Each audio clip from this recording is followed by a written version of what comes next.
Hi, welcome to my YouTube channel. എല്ലാവർക്കും Sheen's crazy ക്രേവിങ്സിലേക്ക് സ്വാഗതം. ഇന്ന് നമുക്കൊരു ദോശ ഉണ്ടാക്കാം. അതിനായിട്ട് ഞാൻ എടുത്തിരിക്കുന്നത് എന്തൊക്കെയാണെന്ന് നോക്കാം. ഇത് തലേദിവസം വെള്ളത്തിലിട്ട് കുതിർത്ത് അരച്ച് വെച്ചിരിക്കുന്നതാണ്. രാവിലെയാണ് ഞാനിത് ഉണ്ടാക്കാൻ പോകുന്നത്. ഒരു 9-10 മണിക്കൂർ തലേദിവസം അരച്ച് വെച്ചിരുന്നു. ഇപ്പോൾ രാവിലെ ഞാനിത് ഉണ്ടാക്കാൻ പോകുന്നതാണ്. അതിനായിട്ട് നമ്മൾ എന്തൊക്കെയാണ് എടുത്തിരിക്കുന്നത് നോക്കാം.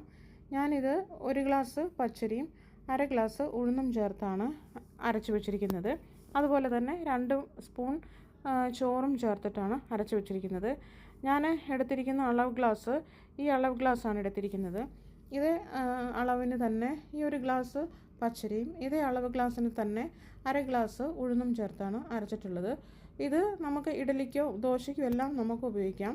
ഉപ്പ് ഞാൻ ചേർത്തിട്ടില്ല. ഉപ്പ് ചേർക്കാതാണ് ഞാനിത് അരച്ച് വെച്ചിട്ടുള്ളത്.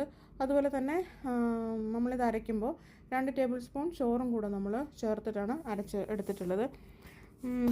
നിങ്ങൾ ഇങ്ങനെ അരച്ച് നോക്ക്. അപ്പോൾ അളവ് ഗ്ലാസ് ഞാൻ ഈ കാണിച്ചിരിക്കുന്ന ഇത് അളവ് ഗ്ലാസ്സാണ് ഞാൻ എടുത്തിട്ടുള്ളത്. നിങ്ങളുടെ കയ്യിലിരിക്കുന്ന ഏത് അളവ് ഗ്ലാസ് ഏതിലാണോ നിങ്ങൾ എടുത്തിരിക്കുന്നത് അതിൽ തന്നെ പച്ചരി അളന്നെടുക്കുകയോ ഉഴുന്ന് അളന്നെടുക്കുകയോ നമുക്ക് ചെയ്യാം.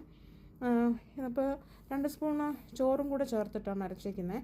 അപ്പോൾ ഞാൻ എടുത്തിരിക്കുന്ന സ്പൂണ് ഈ 1 സ്പൂണ് 2 ടേബിൾ സ്പൂൺ ഇത് അളവാണ്, ടേബിൾ സ്പൂൺ അളവാണിത്. അപ്പോൾ നമ്മളിതിന് 2 ടേബിൾ സ്പൂൺ അളവാണ് ചോറും കൂടെ ചേർത്ത് അരച്ചിരിക്കുന്നത്. അപ്പോൾ പച്ചരി ഉഴുന്നും ചോറും ഒന്നിച്ചിട്ട് അരച്ച് വെച്ചിരിക്കുന്നതാണിത്. ഇതിന് വേണ്ടത് ഉപ്പ് ഞാൻ ചേർത്തിട്ടില്ല. ഇപ്പോൾ നമുക്ക് ഉപ്പ് ചേർക്കണം. ഇപ്പം ഞാനൊരു 1/2 സ്പൂൺ ഉപ്പ് ചേർത്ത് 1/2 ടീസ്പൂണാണ് 1/2 ടീസ്പൂൺ ഉപ്പ് ചേർത്തിട്ട് നന്നായിട്ടൊന്ന് ഇളക്കി കൊടുക്കുക. ഞാൻ ഉപ്പ് ചേർത്ത് അരച്ച് വെക്കാറില്ല. ഞാൻ ചുടുന്നതിന് മുമ്പെയാണ് എപ്പോഴും ഉപ്പ് ചേർക്കാറുള്ളത്. അപ്പോൾ നന്നായിട്ടൊന്ന് ഇളക്കി കൊടുക്കുക. നന്നായിട്ട് ഇളക്കി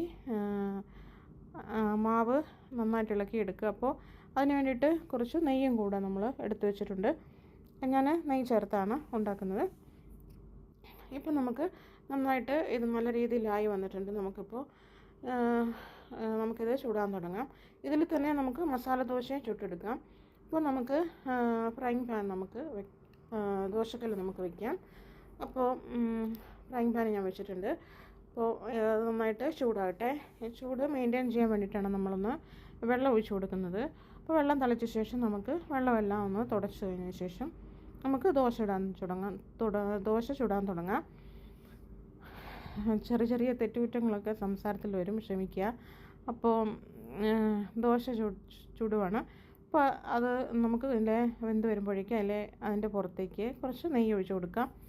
നെയ്യ് നന്നായിട്ട് തൂക്കി കൊടുക്കുക. എന്നതിന് ശേഷം നമ്മൾ തിരിച്ചിട്ടെടുക്കുക. അതുപോലെ തന്നെ വീണ്ടും ഞാൻ ദോശ ഉണ്ടാക്കുകയാണ്. ഇത് ഞാനൊരു മസാല ദോശയാണ് ഉണ്ടാക്കുന്നത്. ഇതിൽ തന്നെ നമുക്ക് മസാല ദോശ ഉണ്ടാക്കാം. ഇത് നന്നായിട്ടൊന്ന് മുരിഞ്ഞ് വരട്ടെ. അപ്പോൾ നമുക്കിതിൻ്റെ പുറത്തേക്ക് കുറച്ച് നെയ്യ് തൂക്കി കൊടുക്കാം. നമ്മളിത് മറിച്ചിടേണ്ട ആവശ്യമില്ല. ദോശ നമ്മൾ നല്ല രീതിയിൽ കട്ടി കുറഞ്ഞ് ഉണ്ടാക്കിയാൽ അത് മറിച്ചിടേണ്ട ആവശ്യമില്ല. ഇതിൽ തന്നെ നമുക്ക് വെന്തെടുക്കാം. അപ്പോൾ നമുക്കിതിലേക്ക് ഞാൻ മസാല ഉണ്ടാക്കി വെച്ചിട്ടുണ്ടായിരുന്നു. മസാലയും കൂടെ വെച്ചിട്ടുണ്ട്. ഇതാണ് മസാല ദോശ. അതിന് വേണ്ട ചമ്മന്തിയും കൂടെ റെഡിയാക്കി വെച്ചിരിക്കുന്നതാണിത്. അപ്പോൾ ഇതുപോലെ തന്നെ നമുക്ക് ഉണ്ടാക്കി നോക്കാം. അതുപോലെ തന്നെ ഞാൻ ദോശയും ചുട്ടെടുത്തിട്ടുണ്ട്. അതിനും വേണ്ട ചമ്മന്തി എടുത്ത് വെച്ചിട്ടുണ്ട്. എല്ലാവരും ഇതേ രീതിയിലൊന്ന് ട്രൈ ചെയ്ത് നോക്കണേ. എല്ലാവർക്കും ഇഷ്ടപ്പെടും.